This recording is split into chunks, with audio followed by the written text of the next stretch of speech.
I am a 25-year-old male and the youngest of 4 kids in my family.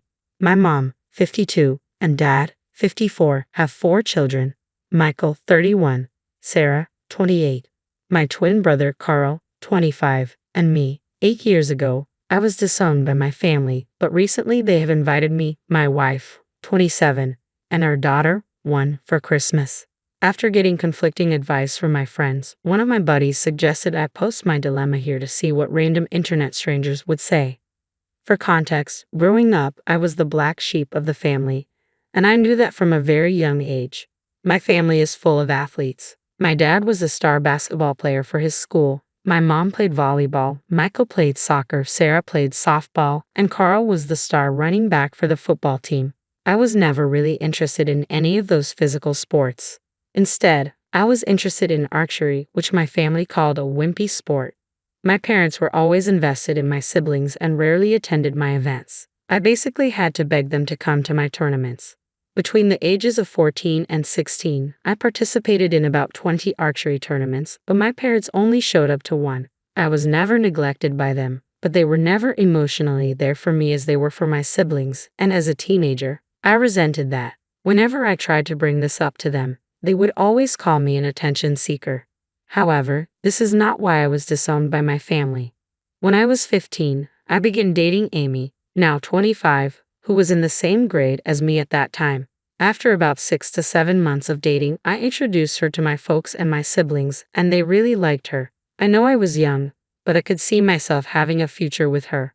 Almost 2 years later, one of Amy's ex-friends told me that she had been cheating on me for a couple of months.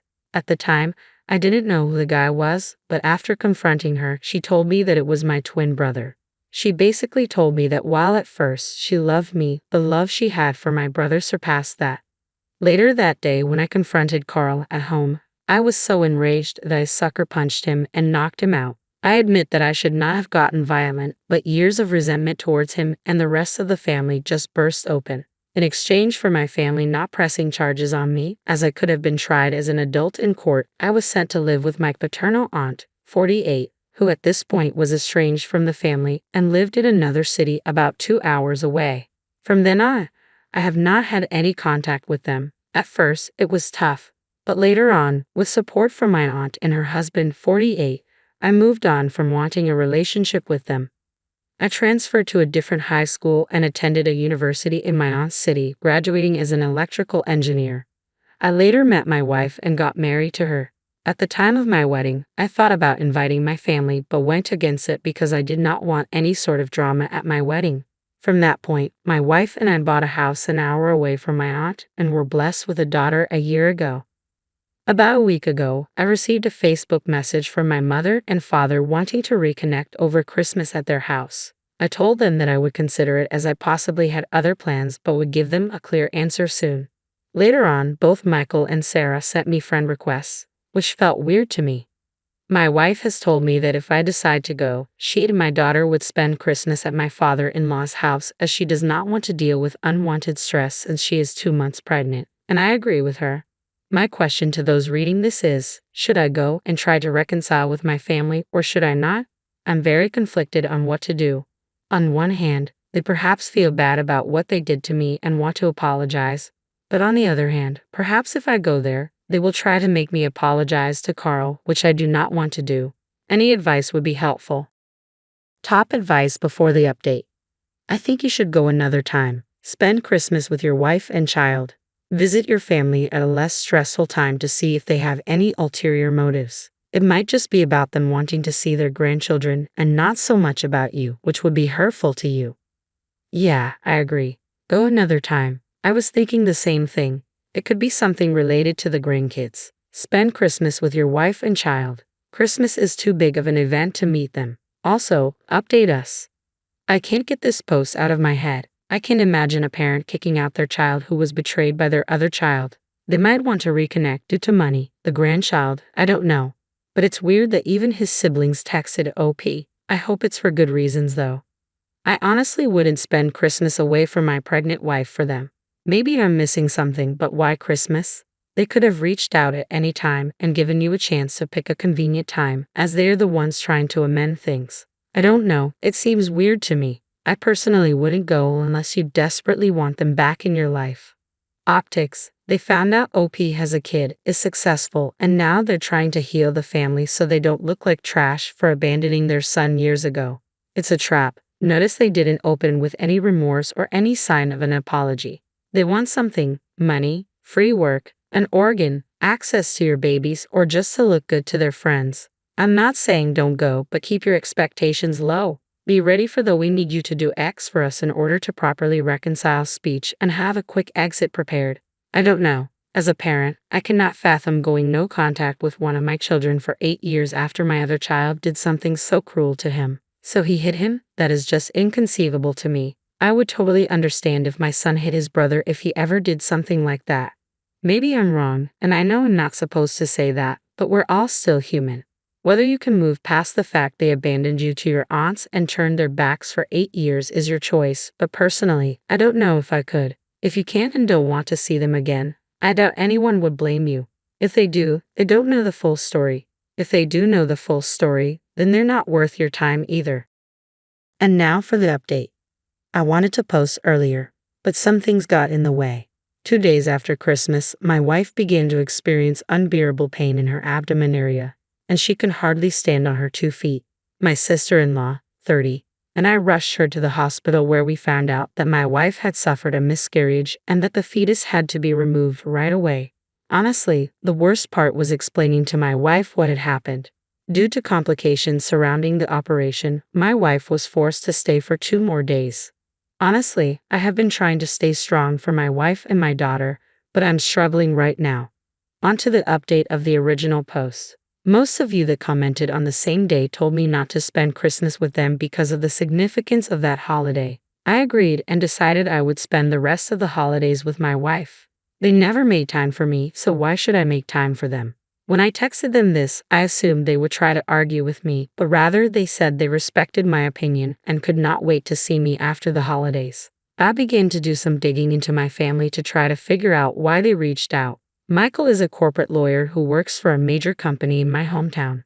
By looking through his Facebook page, he has 2 daughters and was married to his wife in 2016.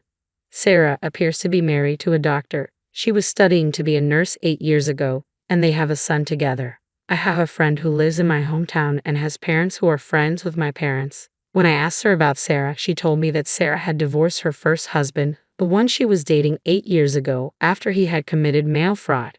Carl got married to Amy right after high school, and they have 2 kids together. I cannot exactly figure out what he or his wife does for a living through Facebook, but judging that they bought a big house last year in the midst of a pandemic tells me they're not really struggling.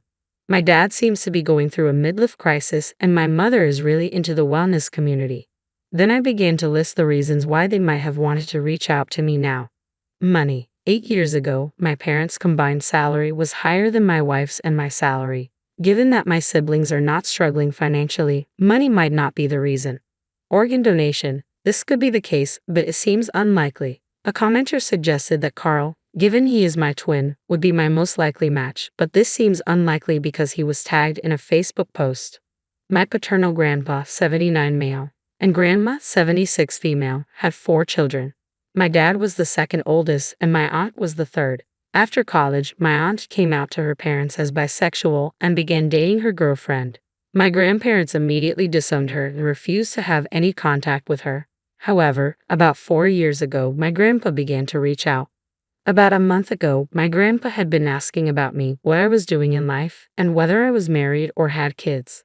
My aunt responded by calling my grandpa out for wanting to know about me after he supported Carl for what he did. That is when the whole situation changed. My grandpa told my aunt that it was because I had cheated on Amy with one of her close friends, so I deserved to be estranged. My grandpa is a religious nut, so he looks down on cheating. He had been told by my family that after the friend who I allegedly cheated with confessed to Amy, she went to Carl and Sarah for support and comfort. When I found out about this, I confronted and brutally attacked Carl and Sarah. While Sarah was the one who tried to break me and Carl apart, I did not lay a finger on her, and I did not do that to Carl. When my aunt was telling me this, my jaw dropped. I could not believe that they hated me so much that they were willing to make up a terrible lie about me and spread it around. My aunt later told Grandpa the full truth about what truly happened. But my aunt told me he was shocked because he always thought Carl was a good kid. My grandpa then asked my aunt for my number, which she declined to give. I figured out why my parents and siblings wanted to get in touch with me.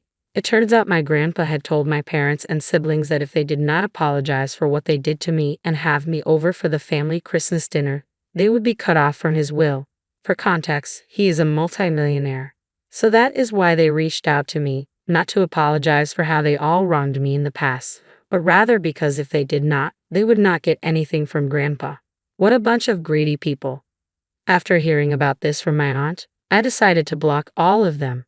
Why should I respond to them at this point? All of them are dead to me. I have a wife to support after what she went through and a family that respects me, including my in-laws. However, this does not end here.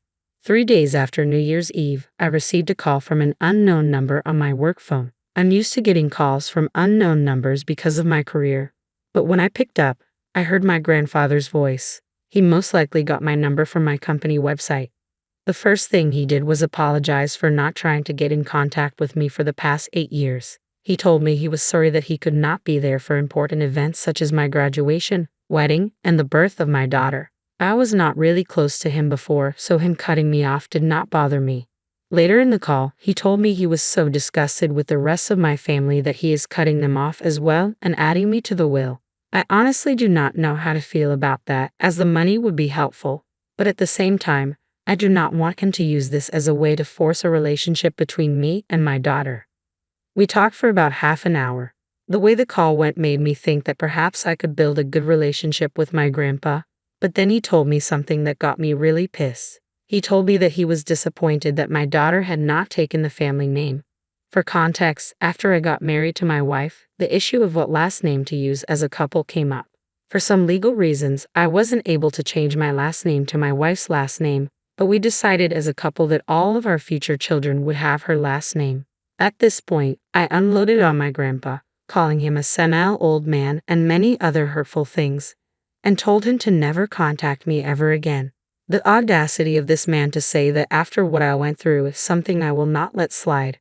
He cannot use the money I might receive in the will to control me. Even if I receive the money, I will donate it to a local charity. But he is a man of false promises, so this is unlikely.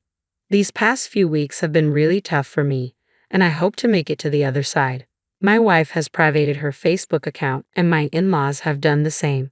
What they will do to try to contact me is beyond me. Hell, they would probably hire a private detective to try to find me. I believe they do not know where we live.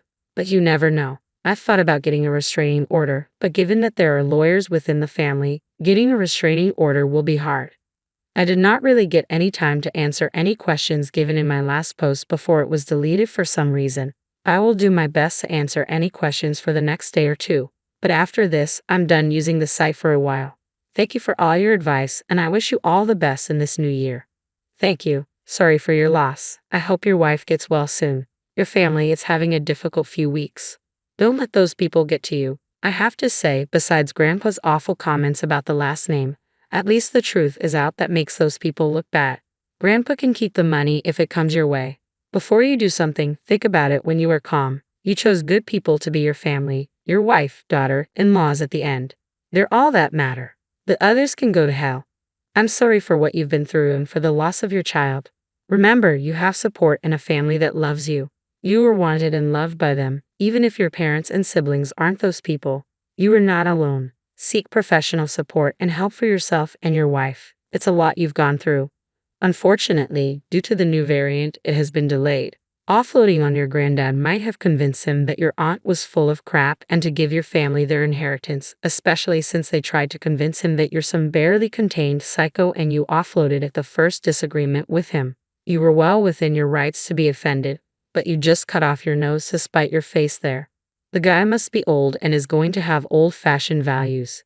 Did you try explaining that it's something that's done in society nowadays, or did you see red immediately? To be honest, you've had a really rough time of things, and I imagine that must have been the straw that broke the camel's back, right? I just figured you might